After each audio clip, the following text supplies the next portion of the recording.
वटपौर्णिमा फक्त एक सण नाही, ती आपल्या संस्कृतीनं जपलेली प्रेम, विश्वास आणि नात्यांच्या पवित्रतेची एक अनमोल ओंजळ आहे. वडाच्या त्या विशाल वृक्षाकडे पाहताना आज मनात एक विचार अलगद उमटला.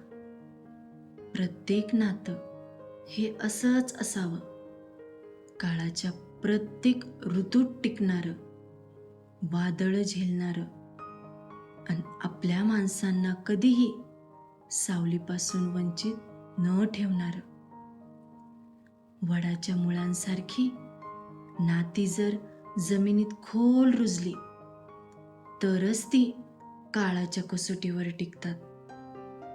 फक्त प्रेम पुरेसं नसतं, त्यात विश्वासाची माती, त्यागाचं पाणी, समजुतीचं खत आणि आदराचा सूर्यप्रकाशही आवश्यक असतो. म्हणून वटपौर्णिमा फक्त पतीच्या दीर्घायुष्यासाठी केलेली प्रार्थना नाही, तर दोन जीवांनी एकमेकांसाठी जगण्याची घेतलेली एक सुंदर निशब्द शपथ आहे. कधी काळी सावित्रीने आपल्या प्रेमाच्या सामर्थ्याने मृत्यूलाही आव्हान दिलं. ती कथा आजही आपल्याला सांगते, खरं प्रेम कधीच हार मानत नाही. पण आजच्या काळात त्या कथेला मिळालेला अर्थ अधिक व्यापक आणि अधिक गहिरा झाला आहे. कारण आज पत्नी पतीसाठी प्रार्थना करते, तसं पती सुद्धा पत्नीच्या आनंदासाठी, आरोग्यासाठी आणि स्वप्नांसाठी मनापासून प्रार्थना करतो.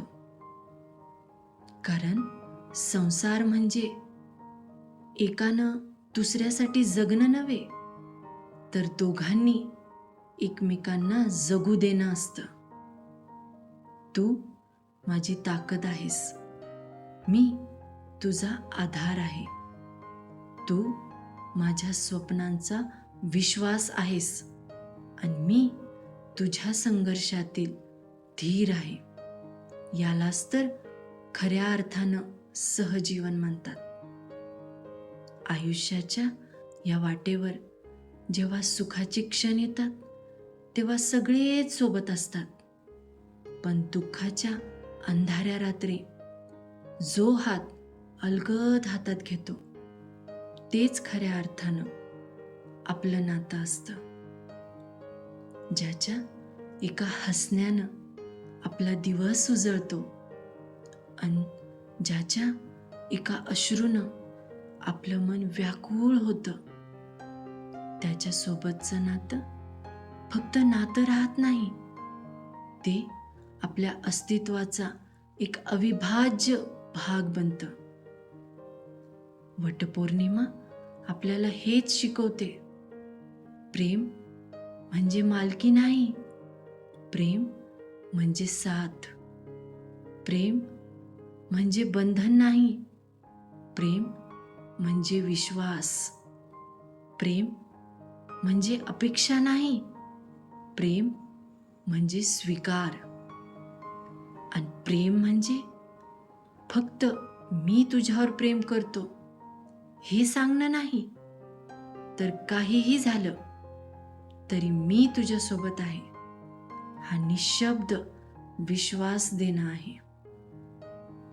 म्हणून आज वडाभोवती फेऱ्या मारताना मनाला एक वेगळीच शांतता लाभली. त्या शांततेत एकच विचार मनात उमटत होता, शांत राहून सगळं जपायचं. नातं, माणसं, संस्कार आणि या सगळ्यांना ऊब देणारं आपलं छोटंसं जग. कारण शेवटी संपत्ती, पद, कीर्ती ही सगळी नावं काळाच्या ओघात विरळून जातात, पण एखादा हात जो संकटातही हात सोडत नाही, एखादी माया जी अंतर असूनही कमी होत नाही, आणि काही माणसं जी मनात कायमची घर करून राहतात. हेच आयुष्याचं खरं धन असतं. वडाच्या त्या शांत सावलीसारखं प्रेमही असंच असावं, गाजावाजा नसलेलं, पण आयुष्यभर साथ देणारं. विश्वास मुळांसारखा खोल रुजलेला, आणि नात्यांच्या फांद्या प्रत्येक ऋतूत पुन्हा नव्यानं बहरलेल्या.